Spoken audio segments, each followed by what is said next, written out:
Dicas da Luana pra você. Pra garotada que gosta de saber o que está acontecendo no teatro, no cinema e nos eventos especiais aqui na CTV.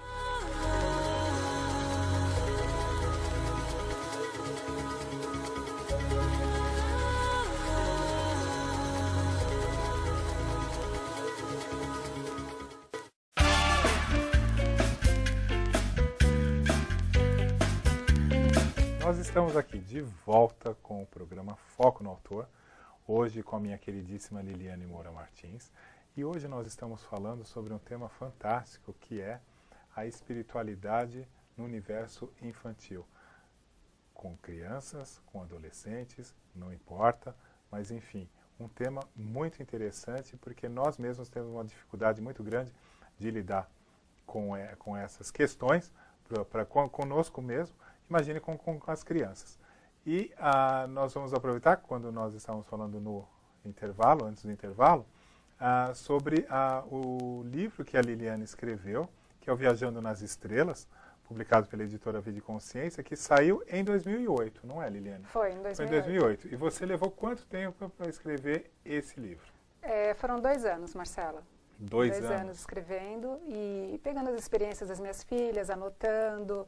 E tanto que no livro eu coloco muitas experiências delas, desde pequenininhas até a idade que elas tinham em 2008. Então, as personagens que eu tenho no livro, tanto a Tatiana quanto a Molly? A Tami e Tatiane são minhas filhas, e a Mili e a Thalita são os personagens. Como Thalita e como Mili. Isso.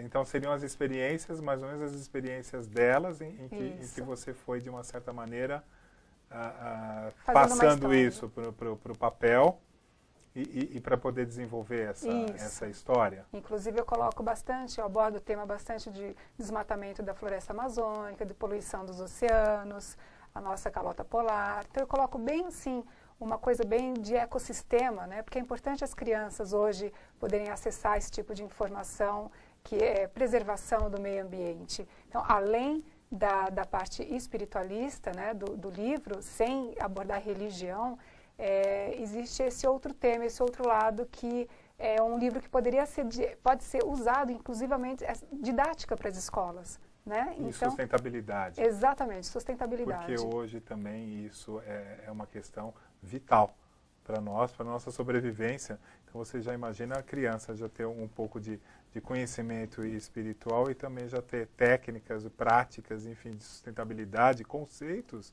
de sustentabilidade para poder ter um mundo melhor, porque na verdade nós daqui a mais um tempinho passa tão rápido. Nossa, nem me fala. Daqui a pouco nós não estamos mais aqui, não é, Liliane? É verdade. E aí de repente essas crianças que aqui estão hoje possam efetivamente, quando a gente diz de fazer um mundo melhor, é em todos os sentidos. Repassar, né?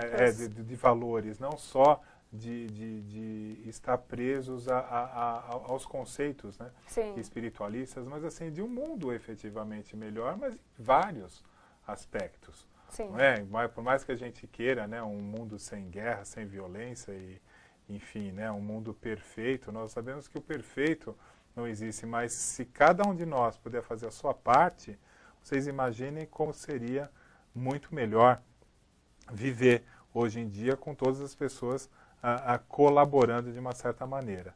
Eu acho que essas questões, né, Liliane, de sustentabilidade, de ética, de respeito, isso também sempre tem que haver. Isso vem dentro de casa. Sim. Não é? E acho que berço. Isso nos textos você pensa em alguma coisa no sentido de escrever para esse público, abordando também esses temas, porque você tem o Viajando nas Estrelas, você está com outro material que já é para o público adulto sobre projeção astral. Sim, de fatos e estudos, de fatos e estudos, que já não engloba o mundo infantil, adolescente, mas você tem a ideia de continuar a escrever para esse público? Sim, inclusive eu já estou trabalhando no 3º livro, que não deixa de ser uma continuidade do primeiro, do Viajando nas Estrelas, porque eu abordo mais o tema para não infanto-juvenil, mas já adolescentes. Você disse, né, que o de projeção astral, técnicas, não seria mais para adolescentes, mas eu mesma com 12 anos já acessava esse tipo de livro na minha época, de técnicas. Então, assim, hoje em dia, Marcelo, a cabeça deles estão, assim, muito avançados. É muito diferente. Então, eles, do jeito que você falou, que pegue um videogame, um computador, um tablet, eles são muito avançados. Então, uma leitura dessa, de se expressar, de se identificar através das técnicas, vai ser muito fácil para eles. Mas esse terceiro livro, eu já abordo, assim, dando continuidade do primeiro, sempre tem um extraterrestre, que é um amigo delas desde a infância, que ele vem em viagem astral e ensina como cuidar do planeta, assim como eles fazem no planeta deles. Além de um amigo extraterrestre, ele também tem uns amigos espirituais, amigos que estão desencarnados. Então, eu abordo vários temas no mesmo contexto, numa mesma história, para que elas sigam essa tendência até a adolescência. E é um livro sobre relacionamentos, porque hoje em dia você sabe, né? Vocês pais também sabem como está difícil essa coisa de... Ninguém namora mais, né? Todo mundo fica. Não é assim, Marcelo? Hoje é o ficar. Eu não tenho um namorado, eu tenho um ficante. Então, até que ponto isso é uma coisa positiva ou não para o adolescente? Então, eu faço uma abordagem muito interessante sobre o amor verdadeiro, a essência do amor. Como você saber diferenciar o que você está sentindo por uma pessoa, simplesmente sair nessas baladas, sair beijando. Ah, hoje eu beijei 5, a outra fala, nossa, mas eu ganhei, eu beijei 7. E hoje até porque as relações mudaram. Muito. As estruturas também mudaram. Eu acredito que todos nós percebemos que de 15 anos para cá, 20 anos para cá, muita coisa mudou, principalmente relacionado ao universo infantil, ao universo infanto-juvenil. E, assim, as famílias, né, que, não desestruturadas, mas, assim, as famílias mudaram. Então, hoje você tem 2, 3, 4 casamentos, então você tem filhos de um casamento, com filhos de outro casamento, aí você se casa com outro, e aí vem as crianças daquele casamento. Enfim, existe hoje uma família diferente dos padrões que nós tínhamos há 20, 30 anos atrás. Então, assim, nós temos essa diferença. Nós temos hoje casais feitos por, né, que são compostos por 2 mães ou por 2 pais. Nós temos pais, eu gostaria que você também falasse um pouco sobre isso, né, ainda mais das suas experiências e dos pais que têm mais idade com crianças novas, que hoje também isso é bastante natural, está se tornando natural, né? Você hoje ser pai depois dos 50 anos. A qualidade de vida está aumentando muito, Exatamente. A expectativa de vida. Quer dizer, eu tenho um filho hoje com 50 anos, sabendo que eu vou viver até os 100, então eu vou ter 50 anos com esse filho, que é como na época de 30, 40 anos atrás, quando você tinha filho com 20, 22 anos e, então vou viver até os 60, 70, vou poder também ter esse contato com o meu filho. Então eu gostaria que você falasse um pouco sobre essa parte, porque a gente está colocando aqui no programa hoje sobre as suas experiências, sobre o universo infantil, sobre a espiritualidade, a necessidade de que as crianças precisam ter o conhecimento espiritual. Não que elas precisam ter o conhecimento espiritual, mas que é bom ter o conhecimento espiritual. Nós somos partidários de que nada tem que. De que as coisas não é mesmo, Liliane? Com certeza. Mas só que, gente, veja bem, é muito difícil vocês terem todas essas indagações ou ter todas essas transformações, essas mudanças e não saberem como lidar com esses assuntos. Então, é muito importante a gente poder ter esse conhecimento, até mesmo agora, adultos, para a gente poder passar isso para as crianças. E uma outra questão que você também já tinha colocado para mim no começo do programa, antes de nós iniciarmos, aliás, era das crianças que também ficam. Então, assim, hoje essas crianças são mais inteligentes, são mais espertas, elas percebem muito mais o mundo, mas o que acontece, gente?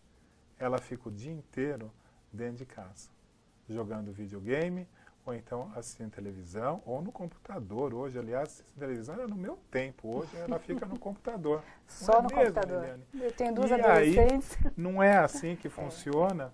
E aí, meu amigo, minha amiga, o que acontece? Aquela criança passa o dia inteiro sozinha. Você chega em casa à noite, ela fala, eu quero, papai, mamãe, eu quero conversar, eu quero falar com você, eu quero isso, eu estou com esse problema, agora não. Agora eu estou trabalhando, eu tenho que continuar a fazer o trabalho, tenho que entregar isso, ou tenho que fazer o jantar e deixa para lá. Não é assim que acontece hoje. Muitas famílias hoje, por isso que a gente vê uma grande... Aí nós vamos entrar na questão da desestrutura.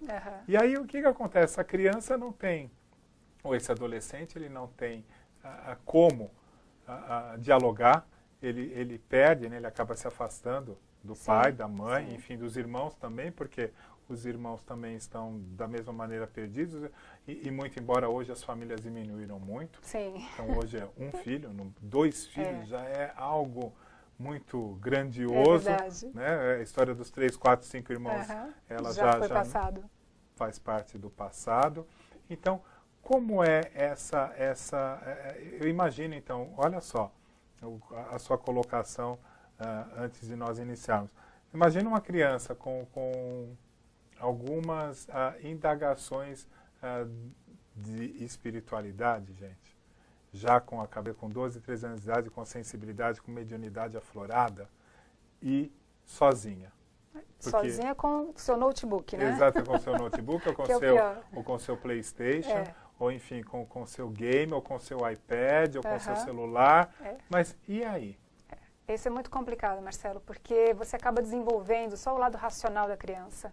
E o lado intuitivo, você acaba deixando para trás. Então, a criança perde essa coisa. É por isso que eu falo para os pais. O meu recado é sempre para os pais. Porque se não tem os pais para orientar e enxergar esses valores que tem que trazer, aflorar na criança, o que vão ser delas, Marcelo? Não dá para você fazer assim, vamos mudar da água para o vinho, da noite para o dia. Né? É de dia a dia, não é? É o seu dia a dia com elas, é a expressão, é você observá-las. Eu tenho o meu dia a dia com as minhas filhas, eu chego em casa, na verdade assim, eu tive uma fase minha executiva, né? Eu trabalhava fora, saía às 8 da manhã, voltava às 7 da noite, estressada, como você mesmo disse, com aquela falta de tempo para sentar e conversar com as crianças. Porém, eu não aguentei, eu fiquei 3 anos e eu fiquei praticamente doente. Fisicamente mesmo, porque eu tinha sede de poder estar com as minhas filhas. De estar próxima de poder elas, estar né? junto. E compartilhar toda essa parte espiritual, toda essa parte educacional, né, amorosa. E sentar, falar, filha, vem cá, deixa eu fazer um carinho, como é que vai ser o dia hoje? Eu passei 3 anos realmente assim, totalmente alienada a isso. Foi aonde caiu a ficha, eu falei, não pode ser assim. Porque você consegue mudar isso. Efetivamente, se você fizer isso, você vai conseguir fazer com que seja um adulto um pouco mais aberto a essas questões. Sim, claro. Não é mesmo? Então, se você puder abraçar mais seu filho, beijar, conversar, dar bom dia, dar boa noite, dar atenção. Uma criança, um filho, não é simplesmente você pagar a conta, você colocar na escola, colocar na natação e colocar no inglês. Isso é uma questão que não tem absolutamente nada a ver com a parte do alimento do espírito do seu filho, que ele precisa de atenção, ele precisa de carinho. E eu acredito que isso seja muito importante para a gente poder construir adultos, como você colocou, eles ficam muito racionais. Então, amanhã, gente, vamos ter aí, vocês imaginem, vamos ter aí uma porção de técnicos, de matemáticos e de físicos, enfim, de pessoas técnicas, mas assim, com o emocional completamente fechado. É verdade. E aí, como é que vai ser, Liliane, então, mundo daqui 20 anos, e pessoas altamente fechadas que não podem demonstrar... Né? Exatamente. Máquinas. E ainda mais nessa onda agora do politicamente correto. Pois é. Então, tudo nós vivemos efetivamente um momento em que nós temos uma grande liberdade de poder professar a fé que seja, a religião que seja, expressar, né? Poder tudo. Hoje nós podemos tudo, hoje não é proibido mais nada, não é verdade? Mas ao mesmo tempo nós temos que nós somos cerceados. Existe uma ditadura invisível onde você tem um código para falar, onde tem palavras que você não pode dizer, onde existe um guia de Sim, conduta camuflado, né? camuflado, onde você acaba sendo engessado para isso.